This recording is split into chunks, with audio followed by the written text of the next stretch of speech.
ज्या भ्रष्टाचाराच्या मुद्द्यावर यांनी रान पिटवून सत्तेत बसले, त्याच देवेंद्र फडणवीस सरकारच्या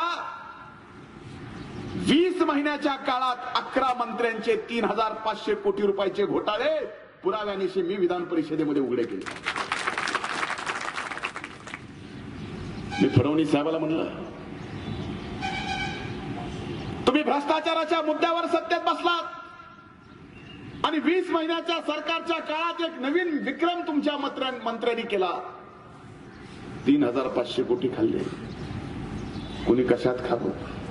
शिक्षण मंत्र्यांनी महापुरुषाच्या फोटोमध्येच पैसे आणले. आदिवासी मंत्र्यांनी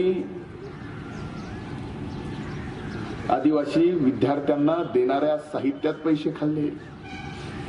सामाजिक न्याय मंत्र्यांनी इतर मागासवर्गीय एसटी या विद्यार्थ्यांना मिळणाऱ्या स्कॉलरशिप मध्ये पैसे खाल्ले.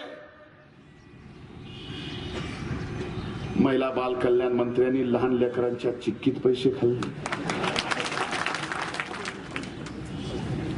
आरोग्य मंत्र्यांनी आपल्या पीएससीला येणाऱ्या औषधात पैसे खाल्ले. हे सगळं उघड केलं पुराव्यानिशी. ज्या वेळेस पुरावे दिले, मुख्यमंत्री म्हणला आमच्याकडे क्लीन शीट तयार आहे. म्हणलं मुख्यमंत्री महोदय, जरा तरी जनाची नाही मनाची ठेवा. जर एवढ्यावर तुम्हाला क्लीन शीट द्यायची असेल तर एक गोष्ट निश्चित करा, या सभागृहामध्ये कायदे तयार होतात, त्या कायदे मंडळामध्ये मी पुरावे दिलेत आणि जर हे मी दिलेले पुरावे खोटे असतील तर महाराष्ट्रातल्या कुठल्याही चौकात धनंजय मुंडेला फाशी द्या, धनंजय मुंडे फाशी घ्यायला तयार आहे.